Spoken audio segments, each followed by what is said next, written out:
Ya, pemirsa yang dirahmati oleh Allah Subhanahu wa taala, kembali lagi dalam majelis ilmu kita Tanya Ustadz ya. Dan kita sudah menjawab beberapa pertanyaan tadi ya. Kita lanjutkan untuk menjawab beberapa pertanyaan lagi sebelum mungkin karena ini sesi terakhir ya, sebelum nanti kita sampaikan beberapa kesimpulan. Dan pertanyaan yang baru masuk sekali, betul-betul baru masuk adalah pertanyaan tentang ukuran bak mandi ya, karena tadi bercerita tentang dua kula.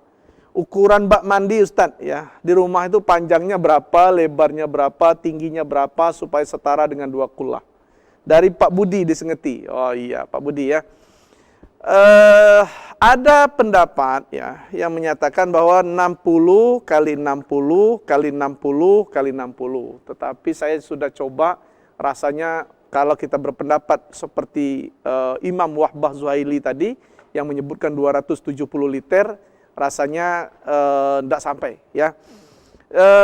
Saya di rumah saya 1,20 kali 1,20. Oh ya, tinggi semua 1,20. Itu pun saya belum yakin rasanya mau wudhu di situ gitu ya. Ya akhirnya saya sediakanlah tempat wudhu khusus sehingga wudhunya ya dari keran aja langsung gitu ya. Nah, kalau mau ya Pak Budi, kita ambil yang terbanyak saja, coba diukur berapa kira-kira yang kemudian airnya itu muat 270 kula atau lebih. Ya, 270 kula atau lebih, maka itu ya pendapat yang paling yang paling luas, karena ada juga yang 160, tadi ada yang 203 dan lain-lain. Tapi ya supaya kita lebih yakin gitu, ambil yang paling luas, 270 kula atau lebih tadi. Nah, kalau sudah 270 kula isinya, 270 liter isinya, ya insya Allah itu sudah sampailah dia 2 kula ya. Saya tentu tidak tahu pastilah berapa kali berapanya itu. Tetapi ya kalau kita memiliki sumber air yang cukup, kan juga rasanya tidak nyaman juga kalau kita wudhu di dalam itu, sementara air itu kita gunakan untuk mandi dan lain-lain ya.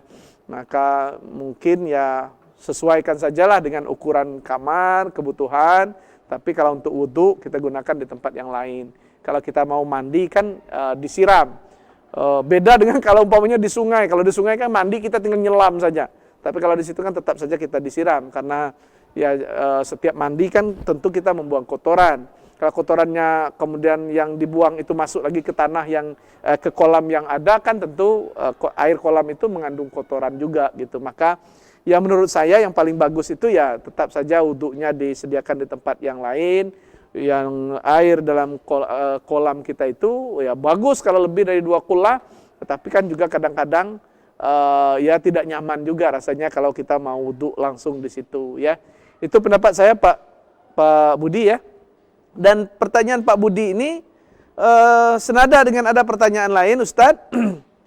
Bagaimana bila di rumah tidak memiliki tempat untuk berwudhu khusus? Apakah kita boleh berwudhu di kamar mandi atau di dalam WC? Ya kalau umpamanya di dalam kolam saja boleh, ya apalagi di tempat lain ya. Tetapi sekali lagi ini cara kita berdakwah ya, cara dakwahnya. Sekali lagi kalau ada kemungkinan di luar WC akan lebih bagus ya. Tapi kalau tidak ada, tidak apa, wudhunya dalam WC, nanti doanya keluar dari WC baru doa ya. Ya, kalau kita ketemu dengan tempat-tempat tertentu ya di pasar dan lain-lain, mau wudhu tidak ada air yang ada dalam WC, tidak apa-apa ya. Itu namanya, kalaupun awalnya itu dilarang, maka itu namanya daruroh, liddaruroh. Tapi kalau tidak kan sebenarnya tidak ada larangan juga untuk kita berwudhu di kamar mandi atau di WC. Hanya etika kita saja rasanya tidak nyaman gitu baca bismillah di ruang WC dan lain-lain ya. Nah, tetapi kalau memang tidak ada ya tidak apa-apa. Insyaallah wudhunya sah dan tidak berdosa juga, karena memang insyaallah ya selama airnya itu yang dipakai adalah air yang suci lagi menyucikan ya. Nah, pemirsa yang dirahmati oleh Allah Subhanahu wa taala, apabila terdapat air yang cukup tetapi hanya cukup untuk diminum seseorang, sementara tidak cukup untuk orang yang bersuci, maka apakah orang tersebut boleh melakukan tayamum? Ya, syarat tayamum itu pertama tidak ada air, ya. Yang kedua harus dicari sumber air itu, ya. Jadi syaratnya itu harus dicari juga sumber airnya. Jangan karena tidak ada air di rumah kita, sudahlah tayamum deh. Padahal di sebelah ada sumur umpamanya ya, atau ada tempat wudhu di masjid dan lain-lain, ya itu tidak belum dibolehkan untuk kita bertayamum. Bertayamum itu syaratnya satu tidak ada air. Yang kedua sudah diusahakan mencari air, tetap tidak ada. Orang di padang pasir udah naik ke bukit sana, tidak ada juga airnya, ya maka boleh. Yang ketiga, orang yang berhalangan memakai air. Nah, itu pun boleh kalau dia berhalangan. Pokoknya dia sedang sakit, kalau pakai air nanti penyakitnya berbalik, maka dia bolehlah pakai tayamum. Tapi kalau tidak ada alasan itu, maka tidak boleh. Kalau airnya tidak cukup cukup hanya untuk diminum saja, kan mungkin ada air yang lain itu. Maka bisa dicari sumber air yang lain. Jangan hanya mengandalkan air di rumah kita saja, ya. Dan saya kira kalau di wilayah kita ini, di kota Jambi ini termasuk ya, dan di mana-mana juga termasuk sekarang ini agak ya mudah mencari air itu. Yang agak sulit itu kalau di padang pasir gitu ya. Kalau di kita ini mudah. Oleh karena itu ya usahakanlah tetap kita berusaha mencari air, karena yang paling afdol kita bersuci itu adalah dengan air, ya. Pemirsa Ustadz, bagaimana cara kita berwudu di saat kita di atas kendaraan atau dalam pesawat? Ya, di atas pesawat baru kita tayamum. Bagi pemirsa yang sudah menunaikan ibadah haji, umroh gitu, pasti sudah pernah melakukan ya. Bagaimana caranya berwudu atau bertayamum di atas pesawat. Jadi dalam pesawat itu jangan pakai wudu, jangan bawa air pakai ember nanti disiram-siram di situ, jangan ya. Tetapi memang tayamum, ya tayamumnya ditempelkan dengan belakang kursi orang yang di depan kita, kemudian laksanakanlah tayamum sebagaimana syariatnya, ya. Kemudian setelah itu pun sholatnya juga di situ, bagaimana laksanakanlah sholat sebagaimana syariatnya, ya. Pemirsa, masih ada satu lagi pertanyaan ya mungkin yang belum terjawab. Bagaimana cara kita mengambil air wudhu keadaan dalam kebun atau di tengah hutan yang susah untuk menemukan air, ya? Ya, kalau susah itu masih bisa dicari. Kalau tidak menemukan air, kalau susah mencarikan air, biasanya kalau orang di hutan, saya ini orang hutan nih, orang biasa di hutan. Kalau kita berada di atas bukit, maka carilah lembah. Biasanya di lembah itu ada sungai. Maka kalau kita masuk waktu, kita sedang ada di atas bukit, maka carilah lembah. Sama dengan tidak mau sesat dalam hutan. Kalau ilmu tidak sesat dalam hutan, carilah sungai. Ikutilah sungai itu mengalir sampai ke muaranya. Pasti tidak sesat. Ya, tapi kalau kita pergi naik ke gunung, tidak nyari sungai, ya itu bisa jadi kita sesat. Ya. Nah, caranya tentu kalau memang tidak ditemukan air, sementara waktu sholat sudah mau masuk, maka bolehlah kita bertayamum. Tayamum itu dengan tanah yang bersih. Bagaimana caranya?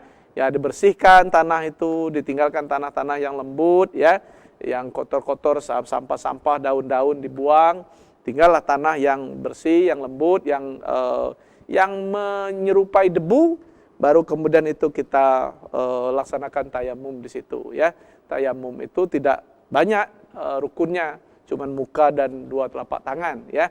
Nah, ini pemirsa yang dirahmati Allah Subhanahu wa taala, penjelasan kita tentang bab macam-macam air.